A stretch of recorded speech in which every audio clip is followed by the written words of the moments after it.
नमस्कार दोस्तों, स्वागत है आपका हमारे को वीडियो में।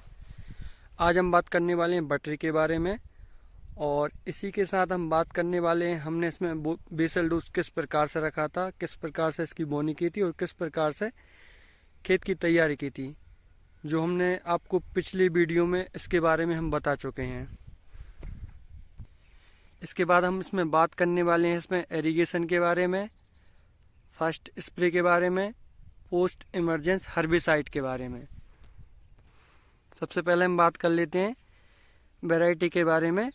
IPFD 10-12 हरा मटर, ये 2014 की रिलीज वैरायटी है IIR कानपुर के द्वारा। इसका मैच्योरिटी टाइम 110 से 115 दिन है। अब हम बात कर लेते हैं इसकी बोनी के बारे में।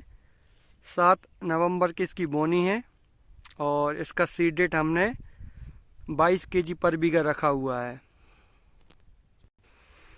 इसी के साथ लाइन से लाइन की दूरी 7 इंच है और ये आज करीब करीब 48 से 49 दिन की हो चुकी है। इसका फर्स्ट इरिगेशन हमने फ्लैट किया था, जो कि 20 दिन के आसपास, और इसमें हमने सेकेंड इरिगेशन हमने इसमें 45 दिन के आसपास किया है मिनी स्प्रिंकलर के द्वारा, ताकि खेत में नमी रहे, ताकि इसमें जो फूल आने की अवस्था तक नमी रहेगी तो इसमें फूल की मात्रा बढ़ जाएगी। बाकी हम बात कर लेते हैं इसमें फर्स्ट आपका स्प्रे के बारे में, जिसमें हमने नेटिवो लिया था फंगीसाइड में और FMC का कोरोजन लिया था।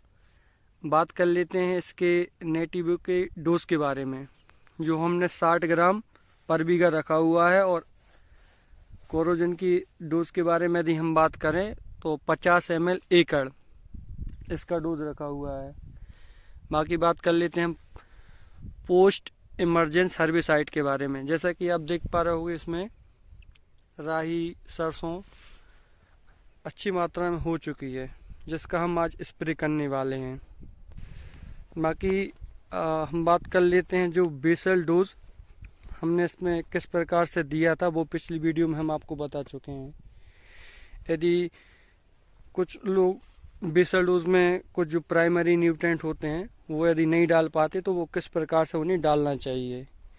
देखिए, यदि आप इसमें सल्फर, पोटास, जिंक यदि आप नहीं डाल पाए हो बेसल डोज में, तो आपको इसको पहली सिंचाई या फिर स्प्रे के माध्यम से देना चाहिए। सबसे पहले हम बात कर लेते हैं जिंक की। यदि आप जिंक डालना चाहते हो तो आपको इसका स्प्रे करना चाहिए। EDT जिंक आप स्प्रे कर सकते हो, क्योंकि यदि जिंक के बारे में यदि हम बात करें तो जिंक का जो काम होता है, जड़ पे काम करता है, फुटाव पे काम करता है, और साथ ही साथ जो आपका दाना आता है, जो सीड का साइज बोल्ड करता है। और कोशिश करो आप इसे बेसल डोज में दो, क्योंकि बेसल डोज में आप दोगे तो इसका 100% आपको इसका एडवांटेज मिलेगा।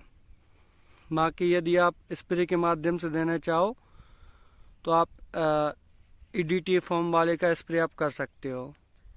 यदि आपने सल्फर नहीं दिया तो सल्फर को भी वैसे 100% मात्रा बेसल डोज में ही देनी चाहिए। यदि आप नहीं दे पाए हो किसी कारण से, तो इसका भी आप स्प्रे कर सकते हो। जिंक सल्फेट का कर सकते हो। जिंक सल्फेट का यदि आप स्प्रे करते हो तो इसका डोज 5 ग्राम पर लीटर होना चाहिए। 100 लीटर में आप इसको 500 ग्राम डाल सकते हो पर बीघा। इसी के साथ यदि जिंक आप मिट्टी में डालते हो तो वो ठंड के टाइम में फिक्स हो जाता है, उसकी टेंडेंसी होती है, और जिंक डिफ्यूजन के माध्यम से मिलता है। तो आप याद रखना, इसमें आप स्प्रे करो जिसमें आपको जिंक भी मिल जाएगा, सल्फर भी मिल जाएगा। बात कर लेते हैं, यदि आपने सल्फर नहीं दिया है तो सल्फर की वैसे 100% मात्रा आपको बेसल डोज में देना चाहिए, क्योंकि सल्फर को पेड़ कभी सल्फर फॉर्म में नहीं लेते, सल्फेट फॉर्म में लेते हैं। तो फर्स्ट आप एरीगेशन कर रहे हो तो उस टाइम पे आप ब्रॉडकास्टिंग करा सकते हो, यूरिया के साथ दे सकते हो वेंटोनाइट 90% वाला जो सल्फर आता है। यदि आप उस समय नहीं दे पाए हो तो आप इसका स्प्रे करो, क्योंकि सल्फर का काम फंगिसाइड का भी होता है, इंसेक्टिसाइड का होता है, और तेल की मात्रा बढ़ाने में भी काम करता है, क्लोरोफिल भी बढ़ाने में मदद करता है। तो इसका आप पोटेशियम सल्फेट या मैग्नीशियम सल्फेट, यदि आप मैग्नीशियम सल्फेट डालते हो, स्प्रे करते हो, तो इसको आपको 20 ग्राम पर लीटर इसका डोज आपको रखना पड़ेगा, जिसमें आपको मैग्नीशियम मिल जाएगा और सल्फर की मात्रा मिल जाएगी। या फिर आप पोटेशियम सल्फेट, जिसमें पोटास की मात्रा ही मिल जाएगी और सल्फर की मात्रा ही मिल जाएगी, तो इसका भी आप स्प्रे के माध्यम से आप इसको दे सकते हो। अब हम बात कर लेते हैं, यदि इसमें आपको जो क्वालिटी न्यूट्रेंट होते हैं, जैसे आपका पोटास हुआ, सल्फर हुआ, जिंक हुआ, ह्यूमिक एसिड हुआ, यदि आप ह्यूमिक एसिड बोनी के टाइम में डालना चाहते हो तो 500 ग्राम पर बीघा इसका डोज रख सकते हो। बाकी यदि आप उस समय नहीं दे पाए हो तो यूरिया के साथ कोट कर सकते हो, और यूरिया के साथ भी नहीं दे पाए हो तो आप स्प्रे के माध्यम से 100 ग्राम पर एकड़ इसका डोज आपको रखना होगा।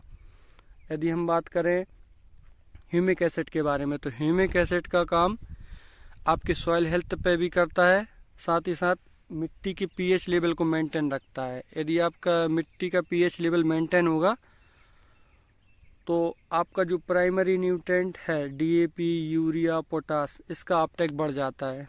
इस वजह से आपको ह्यूमिक एसिड ज़रूर डालना चाहिए। बाकी इस वैरायटी के बारे में हम आपको डे टू डे अपडेट करते रहेंगे, और इस वीडियो में जैसा कि हमने बताया आपको कि बेसल डोज अच्छा रखना चाहिए, आप किस प्रकार से दे सकते हो, किस प्रकार से आपको देना चाहिए। जो भी किसान यदि बेसल डोज में नहीं डाल पाए हैं तो स्प्रे के माध्यम से आप ये जो बाकी जो चीज़ आपके क्वालिटी न्यूट्रेंट हैं वो आप डाल सकते हो।